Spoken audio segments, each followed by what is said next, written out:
What's up guys, welcome back to the channel. So we gonna do today a very interesting deep dive on the card mode for Dragon Ball Z Kakarot. Now this is a new screenshot, well kind of new because it's been out for like maybe 2-3 days from DBS Hype and some put better, more like high quality screenshots. So we shall go and kind of explain a bit what the heck we are seeing here, and of course try to kind of preempt and understand how is this mode going to work in Dragon Ball Z Kakarot.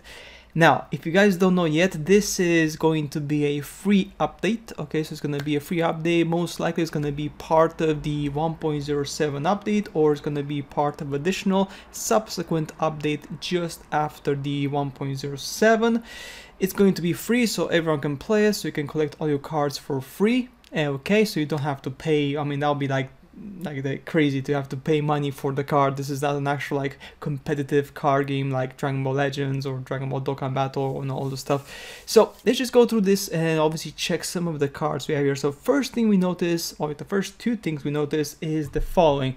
We have this big massive Kamehameha. Okay, this is not the glare of the picture, okay? This is the massive Kamehameha shot, which is going to Vegeta.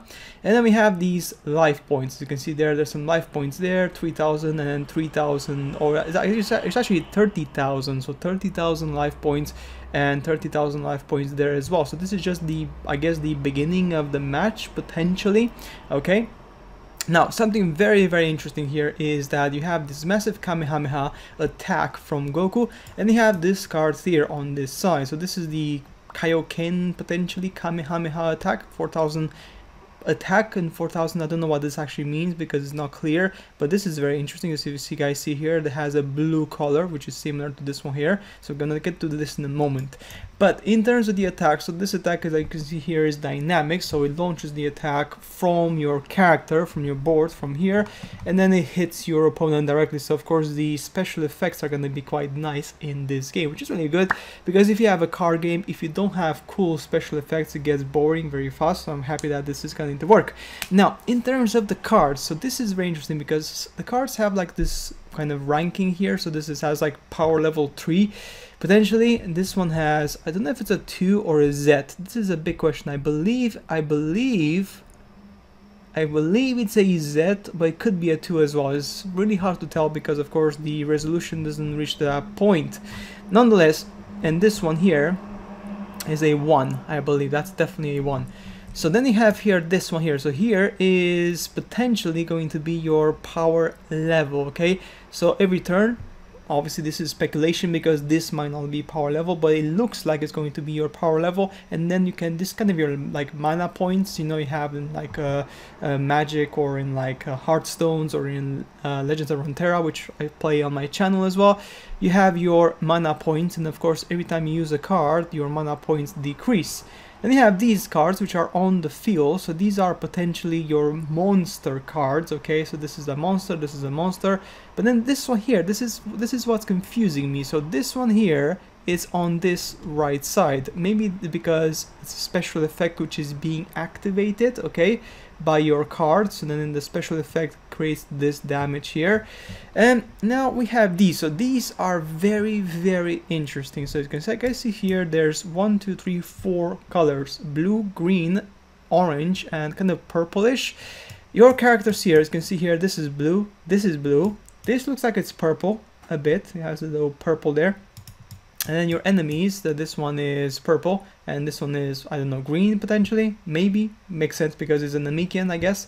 So maybe, I'm not 100% sure, but I believe these colors, either they are colors which have strength against a different color, like you have, for example, in Legends, you have different color types, so each color is stronger or weaker than the other color, but then it doesn't make sense in this way because each of the cards has attack and defense. So how is it gonna work?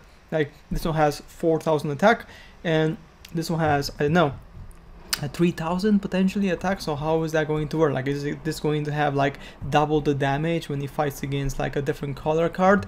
It's a big question because of course you don't want to confuse people too much, okay? This is very important. Then you have your deck draw here, which is really cool. So this is quite interesting because you have actually two. This is really cool. You have two decks, okay? You have this one here and then this one here. Now, why is that? I mean, it's also really funny because you have your green, you have your orange, and you have your orange, you have your green. So that is very, very interesting. That is super, super interesting. How the heck is this going to work? Then you have these cards here on the top right left corner, which are like side down, and then this one here, which is green again. Okay, fair enough. So one thing which I noticed is that it doesn't show your cards here, like the cards you would have in front of you, as it was showing Yu-Gi-Oh! Now I believe that that's only the case because you are doing a special attack. Because if you check up here, just all the way up here, you can see that there are like 2 cards. I think that's 2 cards because 1 and 2, and this one is slightly inside this one. Okay, so you can see Vegeta has some cards there, so that means that maybe your cards here disappear when a special attack is happening, which would make sense, of course. Now moving on, we have some interesting options here. So this one is kind of like a radar, or what the heck is this, man? Like a dragon radar or something. That's, you press the button and something happens. It's really hard to read that because that's so hard to read that. It's really almost nearly impossible, really. But yeah, this is really cool, guys. This is really cool. So what else we have here? We have this one here. I don't know if that's just like the status indicator or just for design, I guess, potentially.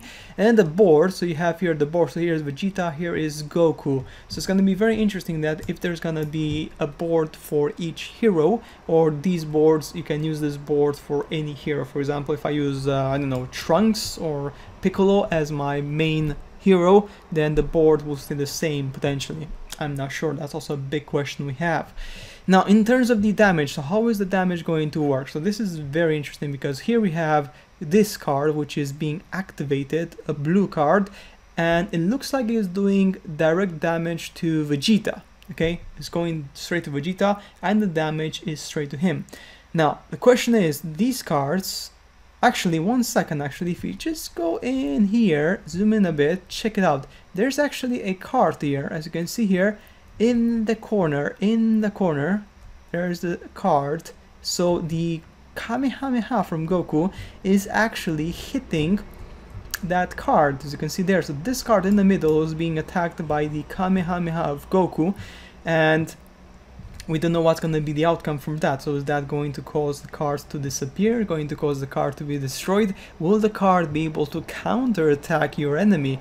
Counterattack Goku's attack pretty much. How is that going to work? That's going to be very interesting. I wonder, you can't really see it here because it's just impossible, but I wonder if this card here is just the activation effect on the side, and then the actual card on the field is actually here, you know, here in between, because of this color here you can't really see, you can't really tell, but what you can tell for sure is that pretty much the damage which is being done to this card and not to Vegeta, which kind of indicates to me that potentially in order to actually defeat Vegeta or do damage to his life points, first you have to defeat all the enemies on the field. Potentially.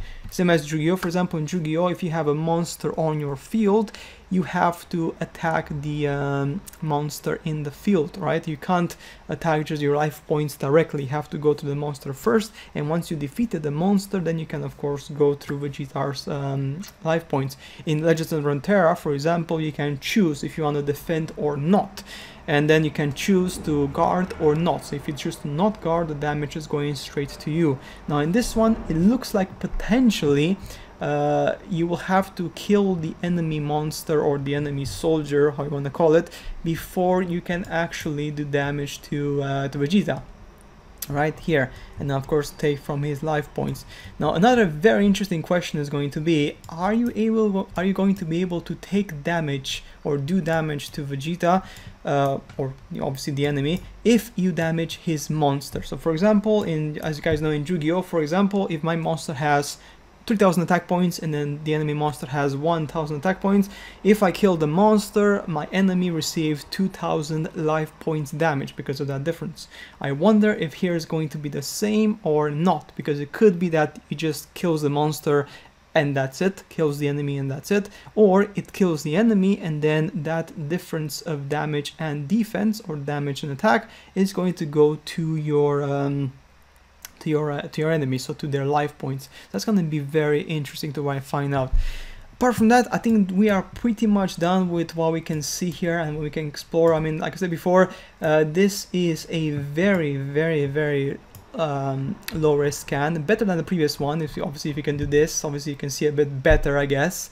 Nonetheless, guys, this was very interesting to see, and I'm really excited to see what's going to happen in this card game. Is it going to be expansive? Is it going to be big? Is this going to be the first stage of a major update we're gonna get? And of course, many of you guys are waiting for the tournament mode in online Dragon Ball Z Kakarot, which it could happen at some point in the future. Like I said before, just be patient. I mean, like I said, they have to do first a big balancing on the enemies, especially on the bosses, because they're super powerful. But if they get that done, and maybe they remove some of their attacks and put different attacks in place, this could become a very complete Dragon Ball game, because it would have a story mode, it would have potentially in the future an online tournament mode, card mode, which has already been confirmed, quests stuff, so it would be a massive Dragon Ball game, which of course is very exciting. Nonetheless, guys, that's it from me for today. Hopefully you enjoyed this video. Please subscribe to the channel, guys, smash the like button, and see you in my next videos. Bye.